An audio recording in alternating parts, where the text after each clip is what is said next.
1 Pedro, capítulo 3, do verso 8 ao verso 12.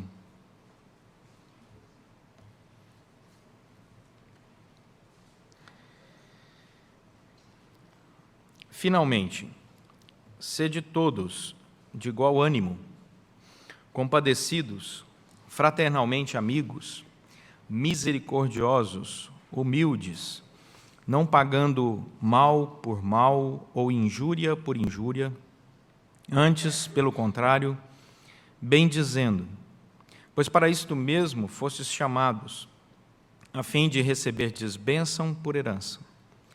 Pois quem quer amar a vida e ver dias felizes, refreie a língua do mal e evite que os seus lábios falem dolosamente. Aparte-se do mal, pratique o que é bom, busque a paz e empenhe-se por alcançá-la.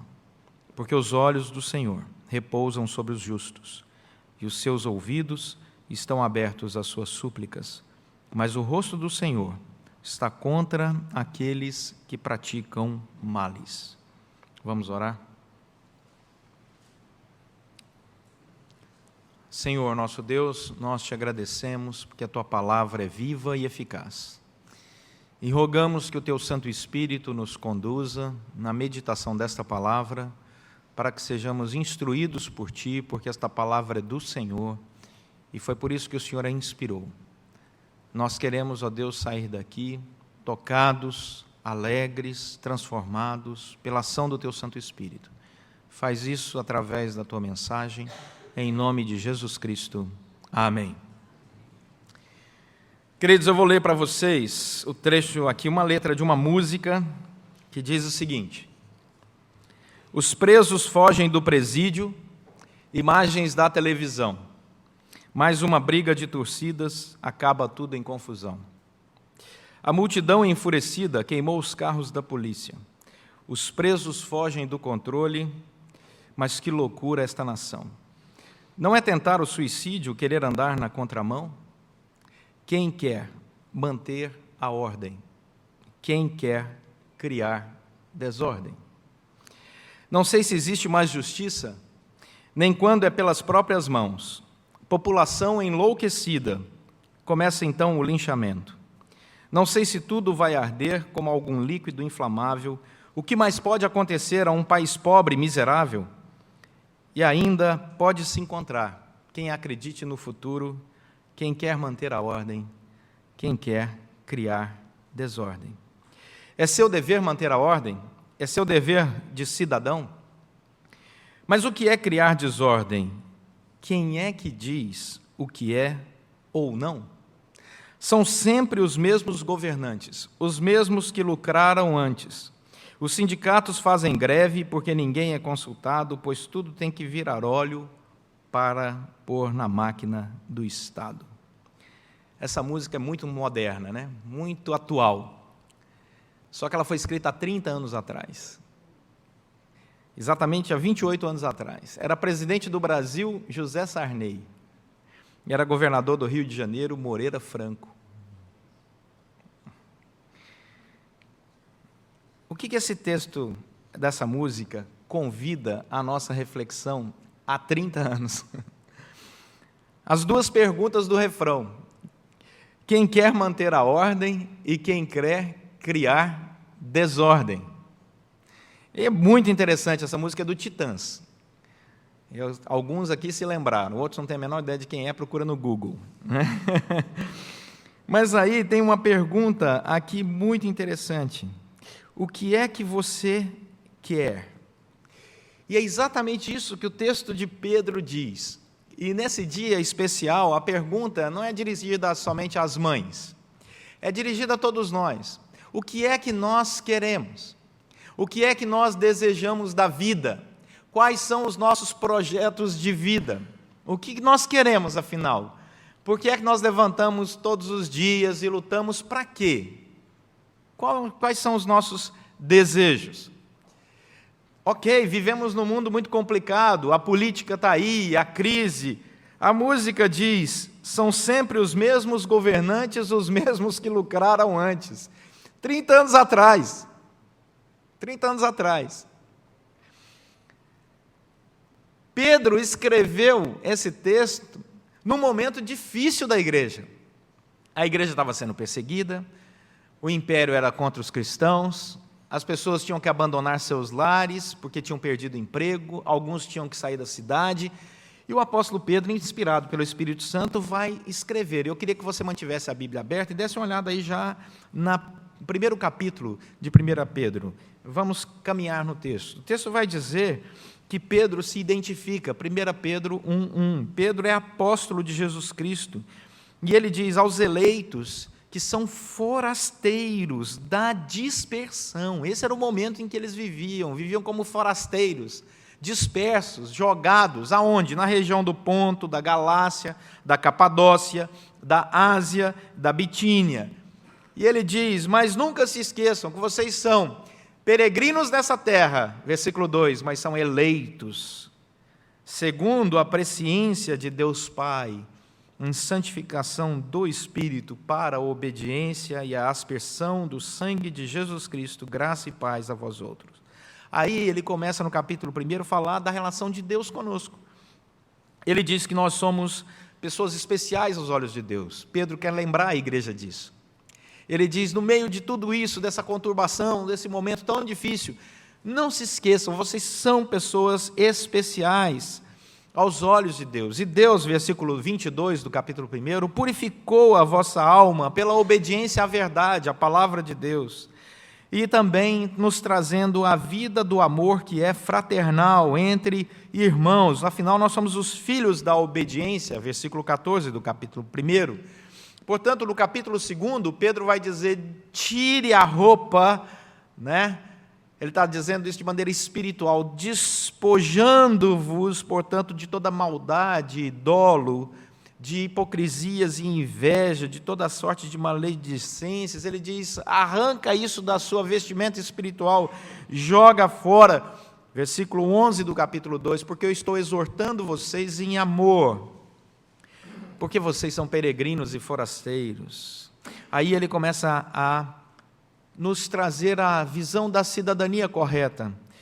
E aí ele diz, nós devemos, versículo 18, sermos servos, submissos, com todo temor ao Senhor, porque Deus dirige a nossa vida também profissional.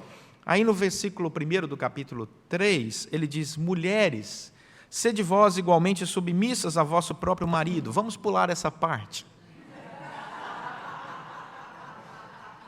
Não é? Vamos pular. Isso aí. Vamos adiante. Vamos ali, versículo 7. Maridos, né? Vós igualmente vivei a vida comum do lar. Vamos pular essa parte. Né? Viver em comum a vida do lar é dividir as tarefas domésticas. Vamos parar disso, né? Com discernimento. E aí ele diz, finalmente, versículo 8, aí entramos no nosso texto.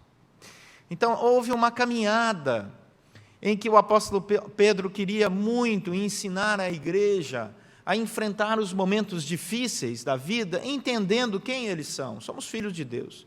Entendendo o momento em que vivemos e o nosso papel na sociedade, como cidadãos, como homens e mulheres. Não existe outra opção aqui, só essa. Quem tem ouvidos, ouça. Então ele diz, finalmente, versículo 8, o que é importante é vivermos uma vida com um ideal que seja belo. O que tem que nos tirar da cama todos os dias pela manhã é um ideal que seja belo. Um ideal de vida que nos faça enfrentar as dificuldades dizendo, vale a pena viver e morrer por esse ideal. E aí ele vai dizer que os sentimentos ideais que devem povoar o nosso coração estão no versículo 8. Quais são esses sentimentos? É a palavra ânimo, disposição, é a palavra ser compadecido, fraternalmente amigos, diz o versículo 8, misericordiosos e humildes. A comunidade ideal, a família ideal, as amizades ideais, a igreja ideal, o país ideal, é aquele que vive dentro desses princípios, aqueles de igual ânimo. Quando nós convidamos as pessoas a empreender uma obra missionária, uma ação, realizar alguma coisa, e todo mundo vai junto. O ânimo é igual, a disposição é a mesma. Não existe coisa mais bela que a unidade. A Bíblia diz que quando nós caminhamos na unidade, nós podemos realizar proezas. Proezas. Não existe obstáculo para o povo de Deus quando ele se une e na unidade do Espírito Santo realiza e deseja realizar muito mais para a glória do Senhor. Não para a sua própria glória, mas para a glória do Senhor. Para a honra do nome de Jesus Cristo. E por isso nós sofremos juntos, porque a palavra do Senhor não descarta o sofrimento na vida cristã. Por isso que nós padecemos compadecidos. E sabemos que as enfermidades vão acontecer, que as dores vão acontecer, que os acidentes vão acontecer, as perdas irão acontecer, mas compadecidos, vivemos. E nos alegramos quando todo mundo se alegra, mas também choramos quando alguns choram. E é nessa unidade que a igreja é fortalecida, é nessa unidade que a família é fortalecida, é nessa unidade que as amizades são fortalecidas. Então a comunidade ideal é aquela que tem um ânimo na unidade, mas também sabe chorar junto, se compadecer. Por isso, nós transparecemos, a terceira coisa do versículo 8, nós transparecemos a verdadeira amizade, que é a palavra Filadelfia no grego aqui, que é a palavra de amor amigo. Amor amigo, ele nos remete a 1 Coríntios capítulo 13. Porque nós muitas vezes lemos 1 Coríntios capítulo 13 apenas na perspectiva do casamento. Está certo, não está errado ler 1 Coríntios 13 na perspectiva do casamento. Mas 1 Coríntios capítulo 13, ele fala do amor de uma maneira muito mais abrangente. O amor que tudo sofre, tudo crê, tudo espera. O amor que não arde em ciúmes também serve para a amizade. Porque tem amizades que são destruídas por causa de ciúme. Tem amizades que são destruídas por causa de ciúme, por causa de inveja. E a Bíblia diz, sede fraternalmente amigos. E por isso a palavra misericórdia é consequência imediata. Sede misericordiosos. Eu me importo com o sofrimento do meu próximo e eu ajo com misericórdia. As minhas atitudes são de misericórdia. Eu não viro para o meu amigo, para o meu irmão, para o meu familiar que está passando uma dificuldade e eu tenho condição de ajudá-lo e digo para ele assim, realmente a sua vida está muito difícil, eu vou orar por você, vá em paz. Isso não é misericórdia. Jesus Cristo nos ensinou que misericórdia tem um exemplo, que é o bom samaritano. Os religiosos passaram, as pessoas que se diziam religiosas passaram ao largo, mas o bom samaritano não. Foi lá, pegou, se envolveu, pagou, investiu dinheiro, lembram-se dessa parábola? Né? Enfrentou crises políticas, críticas, mas sustentou e ajudou. Isso é ser misericordioso. Misericordioso da boca para fora é demagogia pura. Demagogia pura. E de demagogia o mundo está cheio. Né? Mas a igreja, a família, as amizades devem viver a misericórdia. Isso é belo. São sentimentos de uma comunidade ideal. E, finalmente, o último item, que é do versículo 8, a humildade. Humildade é quando o outro é superior. É aquele sentimento em que eu desejo a honra do outro. Eu me alegro com a vitória do outro. Eu me alegro com a vitória do outro. Isso é humildade. É dar ao outro honra. É abrir a porta e dizer, por favor. Humildade é quando você acorda mais cedo para preparar o café na sua família. Isso é humildade. Humildade são as mães que lavam roupa. Isso é humildade.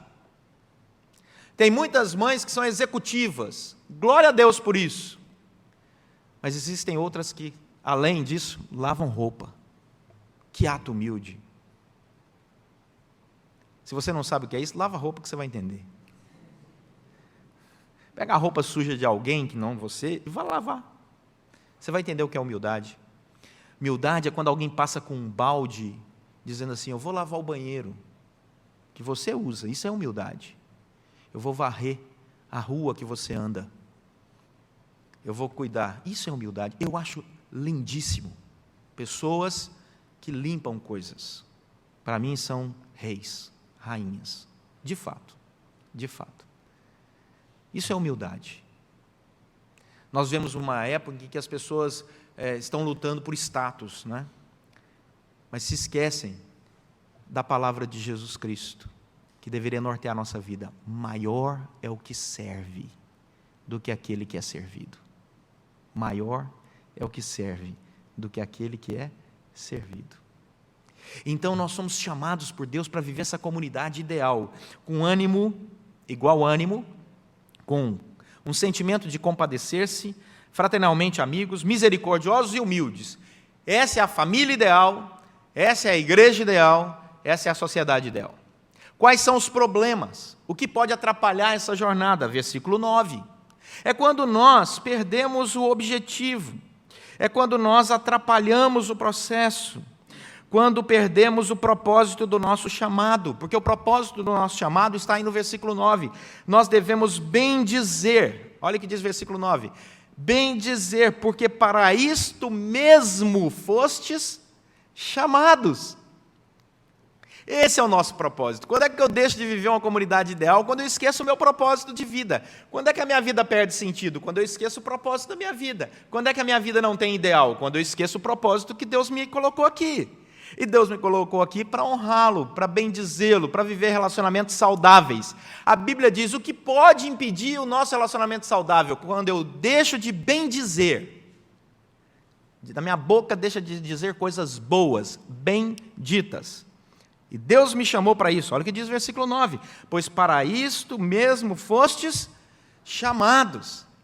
Deus te chamou para ter uma boca bendita. E o que atrapalha isso?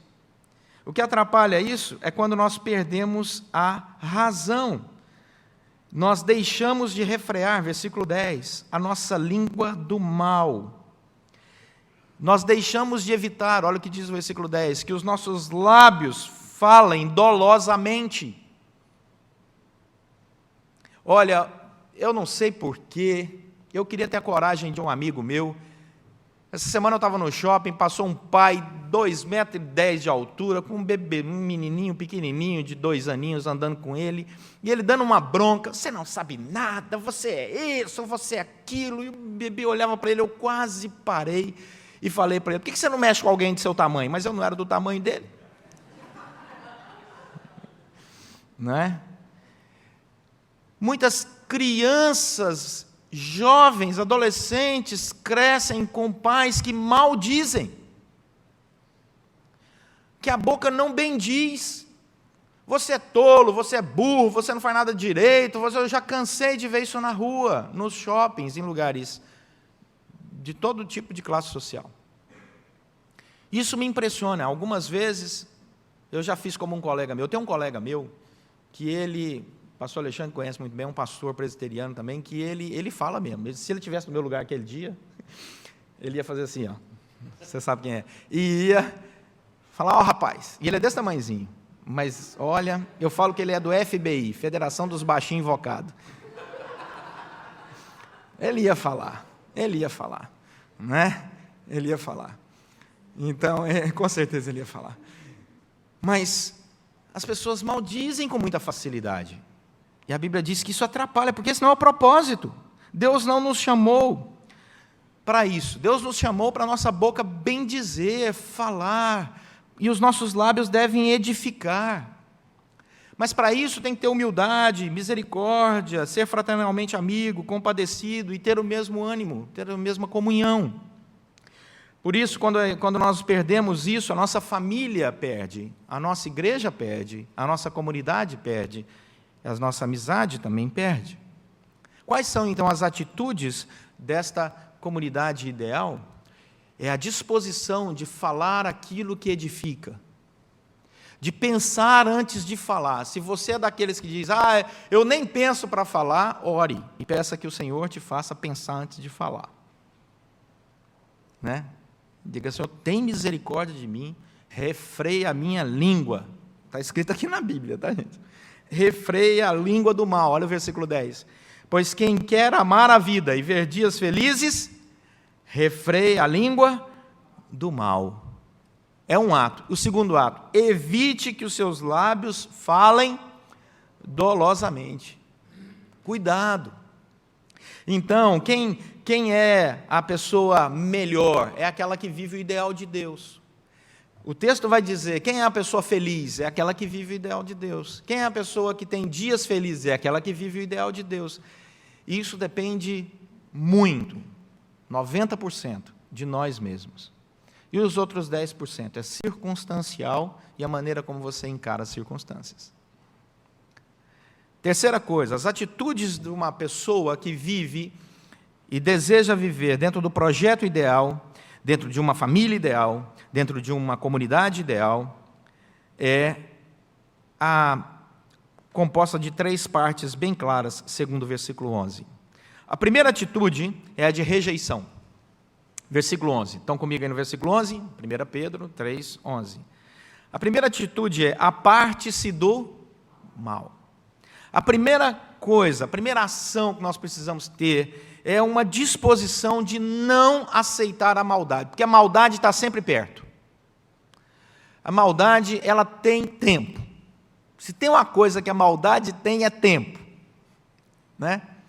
Gente que faz a maldade tem mais tempo do que gente que faz o bem. Tem um tempo que é uma coisa impressionante, você não sabe de onde tira. Faz hora extra, vira noite, né? Mas tem um tempo para a maldade. Então, a primeira coisa que nós precisamos fazer é entender que o Senhor tem um projeto para nós, entender que isso depende muito de nós, e ter a atitude de dizer, não vou, aparte-se do mal. Se você sabe que você está indo e sendo convidado para um lugar onde as bocas não vão bem dizer, mas vão mal dizer, não vá. Não vá. Eu fui convidado para ir ali naquele restaurante, naquele barzinho, naquela reunião, naquela casa, naquele encontro, onde nós vamos nos reunir para mal dizer, não vá. Porque isso não é de Deus.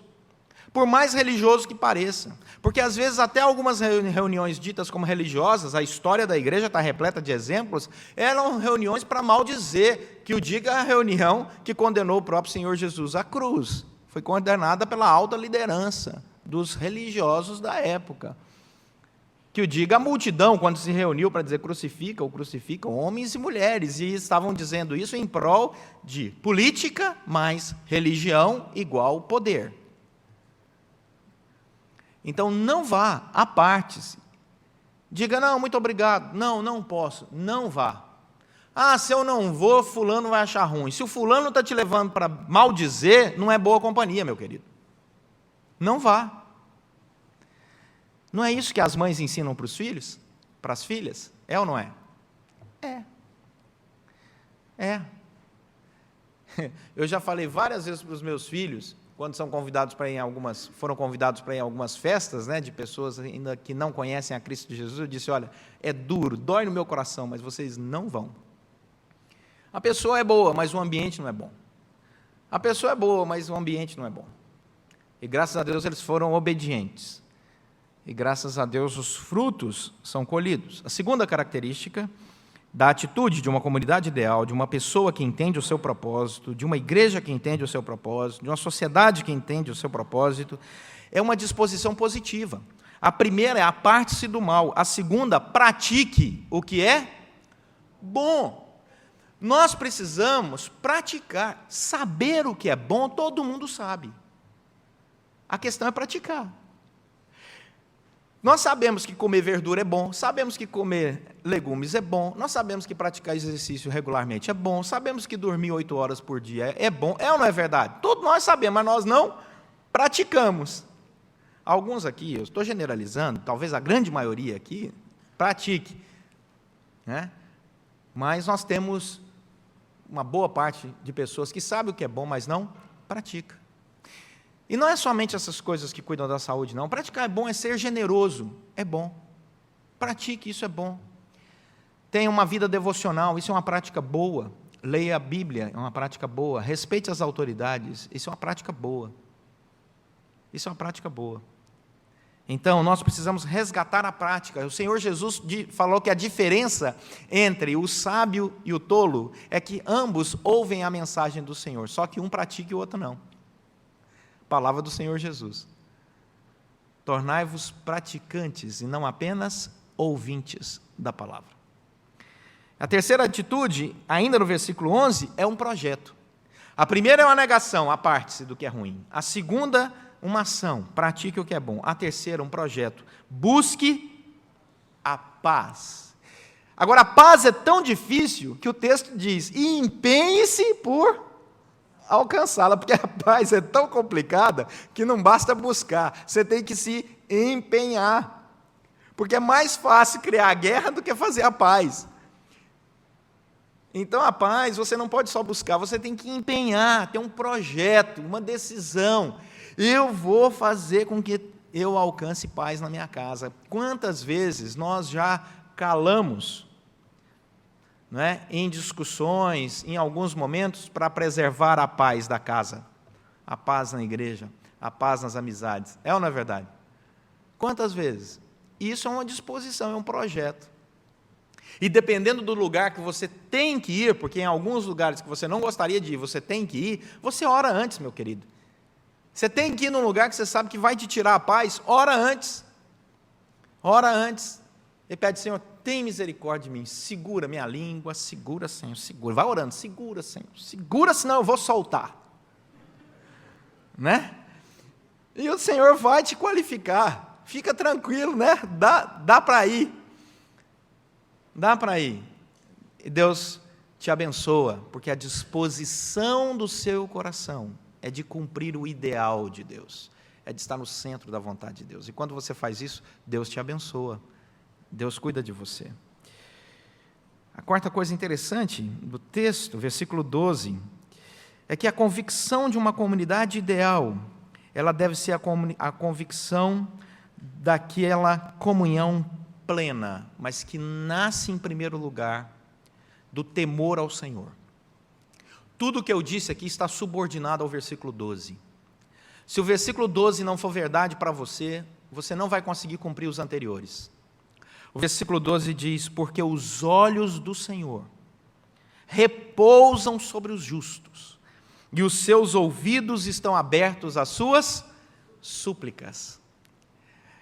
Pedro começa a concluir esse raciocínio aqui, dizendo que as convicções de uma comunidade ideal, de uma família ideal, de um cristão ideal, são as convicções de uma comunhão plena em Deus.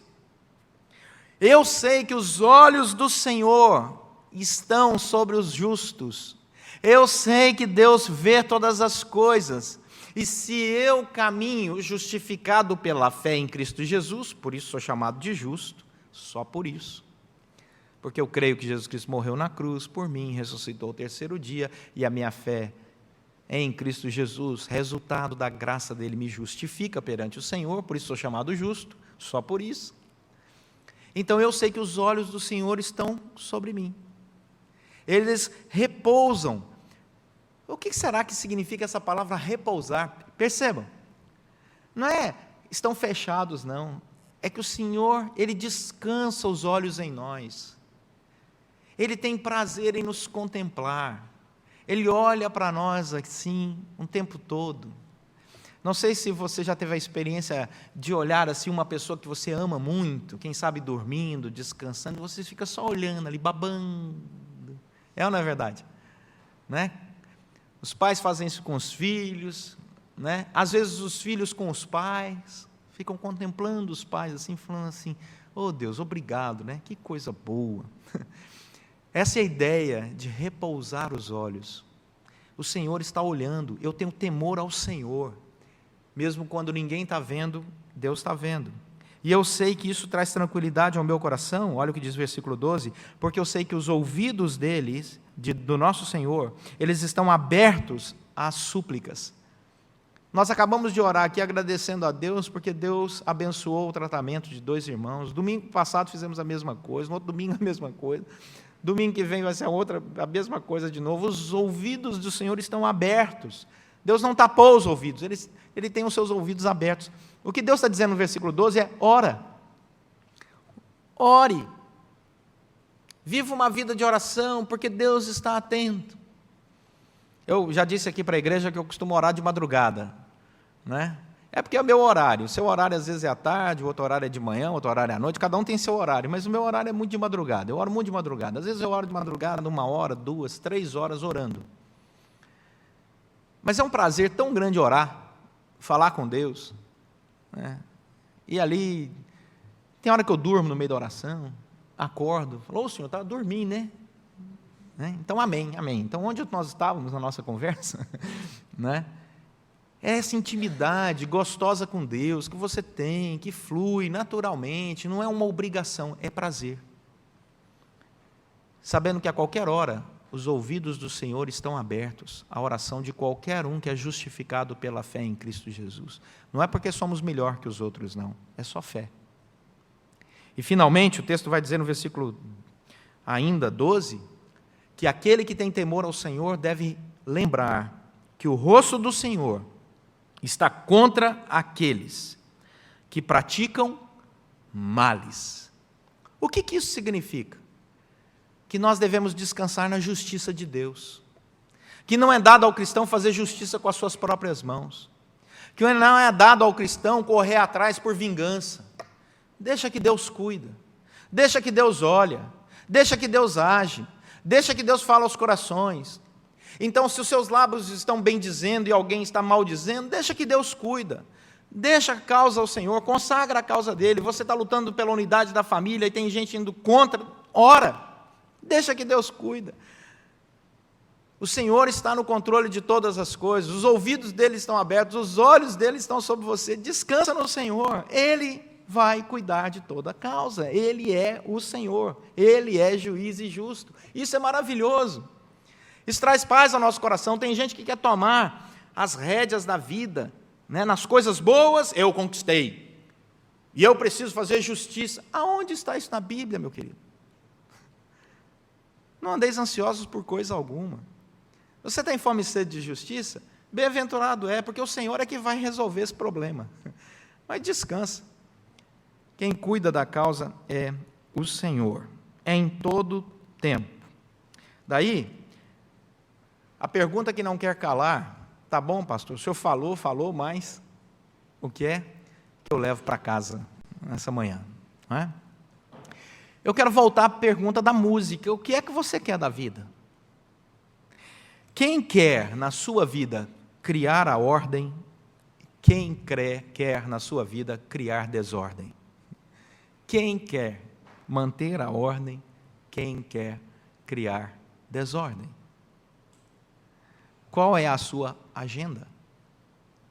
Porque o ideal, Deus já colocou claro na Bíblia, está aí. Isso que acabamos de ver aqui, não foi escrito por mim, pelas autoridades da igreja presbiteriana, é palavra do Senhor. Qualquer igreja séria que você for, vai expor a Bíblia do mesmo jeito, pode ser presbiteriana, igrejas boas, presbiteriana.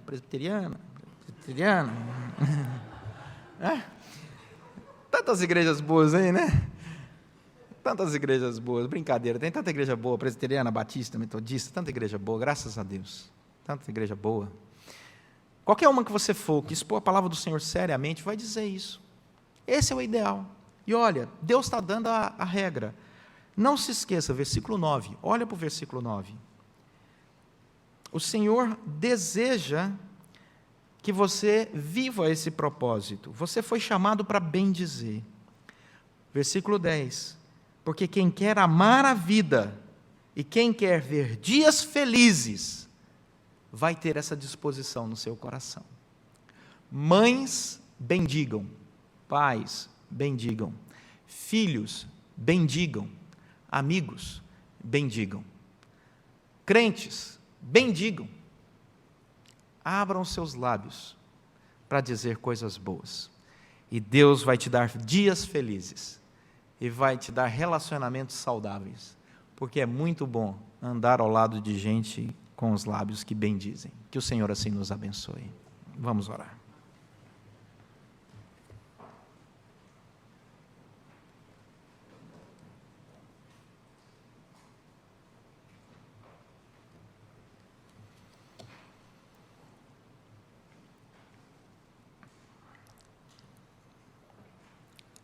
Senhor, nosso Deus e Pai, temos uma inclinação para transgredir a tua lei, a isso chamamos pecado. Somos todos iguais aqui nesta manhã. Muitas vezes os nossos lábios não dizem coisas agradáveis, e nós queremos pedir perdão ao Senhor. E pedir, ó Deus, que o Senhor nos ajude, a partir de hoje, desta manhã, conhecendo a Tua Palavra de maneira mais clara, para que os nossos lábios sejam lábios que bendigam para a glória do Senhor. Que digam coisas boas, que as nossas mãos pratiquem obras boas, que o nosso coração esteja repleto do temor ao Senhor, que domina sobre todas as coisas, e que com grande amor ouve as nossas orações. Nós pedimos em nome de Jesus que o Senhor faça de cada um aqui um proclamador das virtudes daquele que nos chamou das trevas para a luz. Abençoe-nos, pois nós queremos viver dias felizes na Tua presença, na comunhão de todos. Pedimos isso em nome de Jesus Cristo, nosso Senhor e Salvador. Amém.